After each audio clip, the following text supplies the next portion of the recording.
तर मोफत टॅबलेट देणार आहे आपलं महाराष्ट्र सरकार 2025 मध्ये 10वी पास झालेल्या मुला-मुलींना MST CET JEE आणि नीटचा अभ्यास करण्यासाठी आणि दररोज फ्री 6 GB इंटरनेट सुद्धा भेटणार आहे। आणि यासाठी ऑनलाइन फॉर्म सुरू झालेले आहेत। दरवर्षी फॉर्म निघत असतात, दरवर्षी मी व्हिडिओ बनवत असतो। ज्यांना विश्वास बसत नसेल त्यांनी एवढी क्लिप पाहून घ्या। आपल्या गावातील काही विद्यार्थ्यांचा फॉर्म भरलेला होता, तर त्यांना हा मोफत फ्री मध्ये सॅमसंगचा टॅब इथे भेटलेला आहे।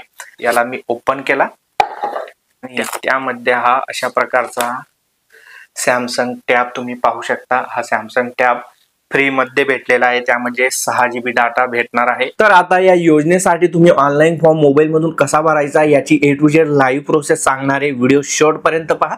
चॅनलला पहिल्यांदा भेट दिली असेल तर सबस्क्राइब करून टाका, कारण असेच कामाचे व्हिडिओ मी तुमच्यासाठी घेऊन येत असतो। मी अविनाश तिरमले, व्हिडिओला सुरुवात करूया। तर फ्री टॅबलेट योजनेचा फॉर्म भरण्यासाठी मोबाईल मध्ये गुगल ओपन करा आणि त्याच्या सर्च बार मध्ये तिरमले जॉब सर्च करा आणि tirmalejob.com ही पहिली वेबसाईट दिसेल, त्यावर क्लिक करा। येथे बाजूला सर्च बार दिसणार आहे, यामध्ये फ्री टॅबलेट असं तुम्हाला सर्च करायचं आहे। ही पोस्ट पाहायला भेटून जाईल, या ठिकाणी तुम्हाला क्लिक करायचं आहे।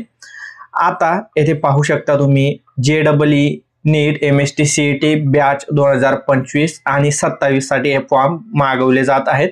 यामध्ये फायदा काय होणार आहे तुमचा, तर मोफत टॅबलेट तुम्हाला भेटेल, 6 GB इंटरनेट भेटेल, MST CET JEE नीटचं मोफत प्रशिक्षण भेटेल, म्हणजे क्लासेस घेतले जातील आणि हे टॅब तुमच्याकडून परत घेतलं जात नाही, कायमस्वरूपी तुम्हाला दिलं जात असतं। यासाठी पात्रता महत्त्वाची आहे, तुम्ही महाराष्ट्राचे रहिवासी असावेत। कॅटेगरी ची अट आहे ते तुम्हाला पुढे सांगतो आणि तुम्ही 2025 मध्ये 10वी पास असणं गरजेचं आहे। मुलं मुली दोघेही अर्ज करू शकता आणि 10वी नंतर तुम्ही विज्ञान शाखेत प्रवेश घेतलेला असावा, म्हणजे तुम्ही सायन्सला ऍडमिशन घ्यायला पाहिजे आणि टक्केवारीनुसार तुमची निवड होणार आहे।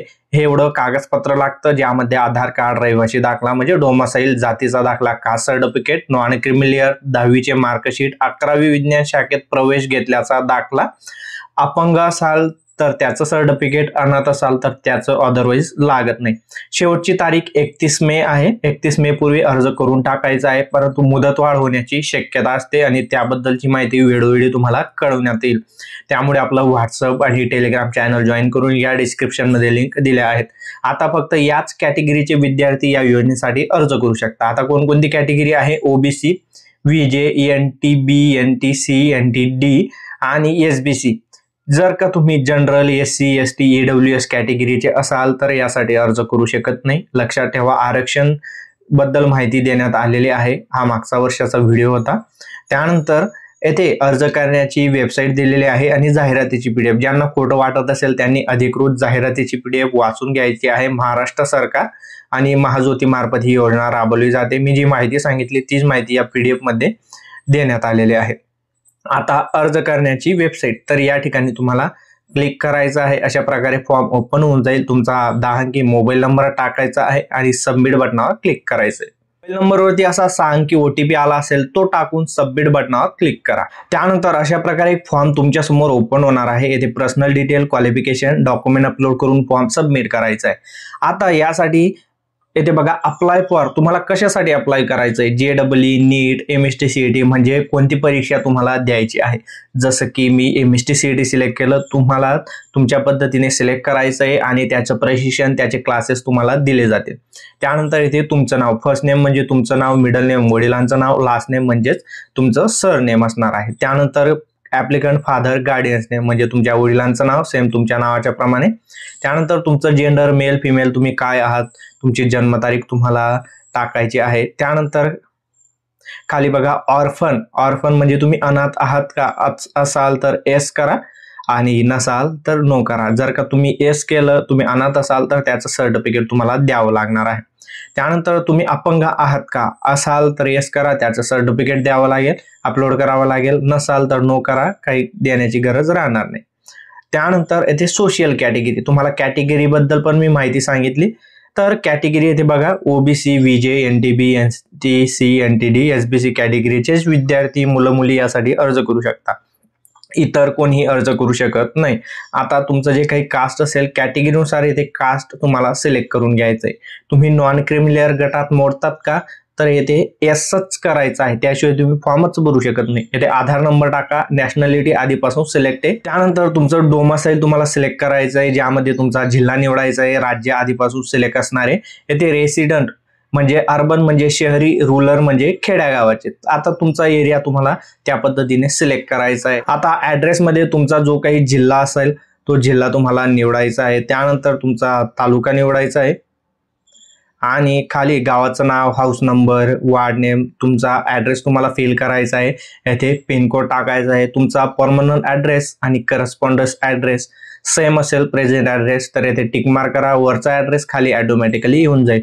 आणि तुमचं गाव वेगळं आहे आणि तुम्ही दुसऱ्या ठिकाणी राहताय तर त्यानुसार तुम्हाला पत्ता फिजिकली टाकावा लागेल.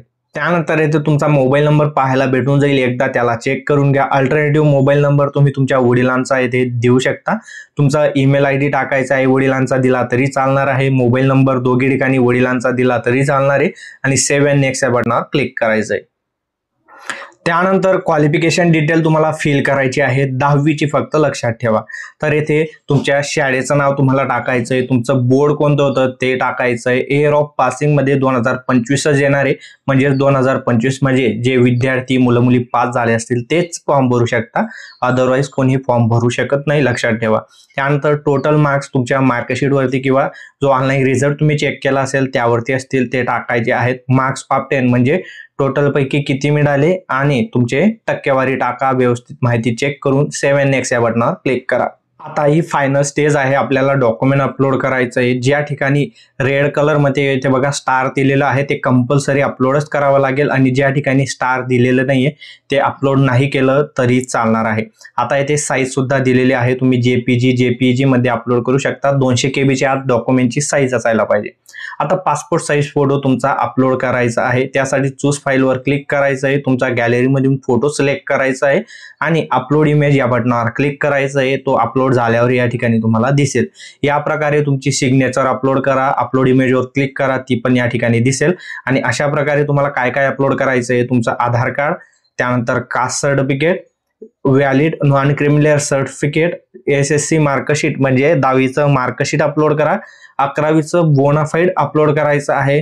11वीला ऍडमिशन घेतल्याची पावती अपलोड करा आणि डोमासाईल सर्टिफिकेट असेल तर अपलोड करा, नसेल तरी चालणार आहे. एवढं डॉक्युमेंट्स तुम्हाला अपलोड करायचं आहे. आणि अपलोड झाल्यानंतर complete your form to final submit यावर क्लिक करा.